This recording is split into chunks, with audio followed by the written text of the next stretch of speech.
मेरा नाम फयाज़ है। मेरी उम्र 20 साल है। मैं घर के नज़दीक एक यूनिवर्सिटी में पढ़ता हूँ।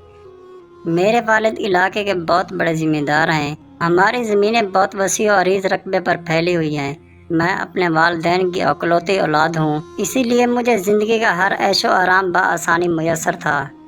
मेरे वालिद और मेरा चाचा इकट्ठे रहते थे। मेरे चाचा की उम्र मेरे अब्बू से 10 साल कम थी।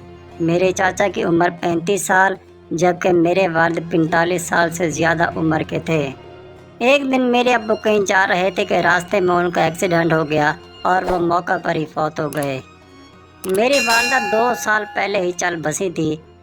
वालिद के इंतकाल के बाद मैंने अपनी तालीम को खैरबाद कहा और अपने चाचा के साथ रहने लगा। मेरी चाची का नाम सोबिया है। चाची के 2 बच्चे हैं। 6 साला बेटे का नाम मुबशर और छोटी 4 साला महवेश है। चाची जान महवेश को हर वक्त समझाती रहती थी कि वो मेरे साथ ना खेला करे, जबकि वो छोटी सी मासूम सी बच्ची है और वो हमेशा मेरे साथ ही खेलती है। वो मुझसे इतनी मानूस हो गई थी कि अपनी माँ के रोकने टोकने पर भी मेरे पास ही चली आती थी। इन्हीं दिनों की बात है कि एक दिन चाचा जान ज़मीन के लेन देन के सिलसिले में शहर से कहीं बाहर गए। शाम होती महवेश मेरे कमरे में आई और वहीं फर्श पर लेट गई। मैं महवेश को बच्चों की कहानियाँ सुना रहा था। वो बच्चों की कहानियाँ सुनते सुनते ही सो गई।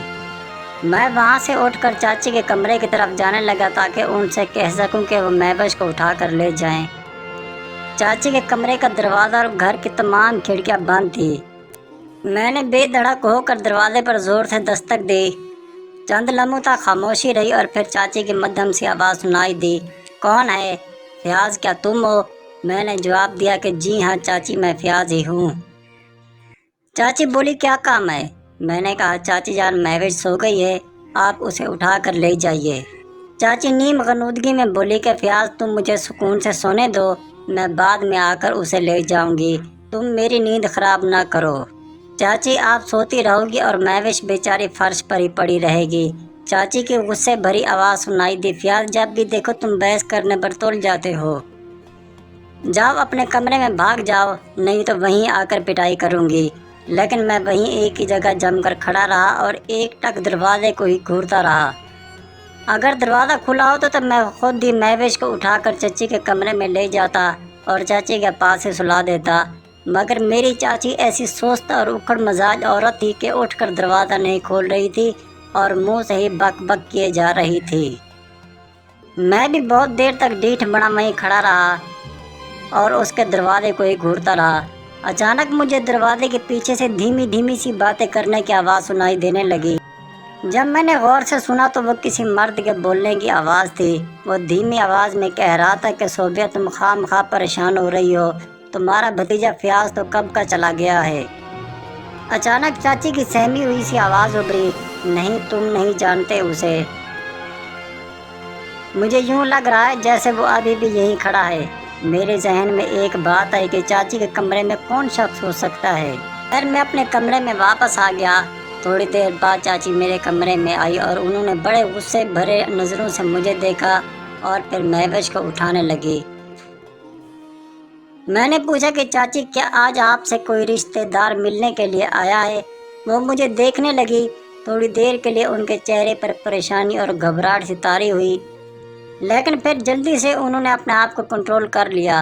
वो मेरी जान बढ़ते हुए बोली कि इतनी रात को कौन मुझसे मिलने के लिए आएगा? फयाज़, मुझे लगता है कि तुम्हारा दिमाग ख़राब हो गया है। मैंने कहा, लेकिन चाची, मैंने आपके कमरे में से किसी के बोलने की आवाज़ें सुनी हैं, इसीलिए मैं पूछ रहा हूँ। मेरी बात पूरी होने से पहले ही उन्होंने मेरे मुंह पर एक ज़ोरदार थप्पड़ लगाया। फिर मेरा बाजू पकड़कर मुझे अपने कमरे की तरफ घसीट कर ले जाते हुए बोली, फयाज़, मुझे भी बताओ कि तुमने किसकी आवाज़ सुनी थी? वह ज़रूर तेरा ही कोई बाप होगा। मैंने झटके से अपना बाजू छुड़वाया और गुस्से से कहा, खबरदार चाची जान, अगर आपने मेरे मरे हुए बाप का नाम अपनी ज़ुबान पर लिया तो, वरना मैं लिहाज नहीं करूँगा कि आपका और मेरा रिश्ता क्या है। मैं डट कर उनके सामने खड़ा हो गया।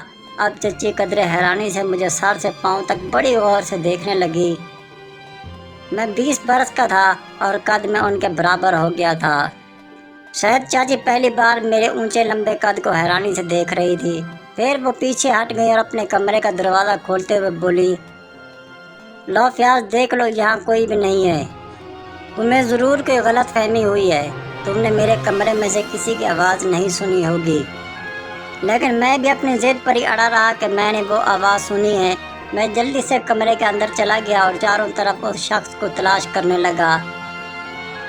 چاچی واپس جا کر مہوش کو لے آئی تھی، اسے بستر پر سلاتے ہوئے بولی، فیاض ابھی تمہاری تسلی نہیں ہوئی؟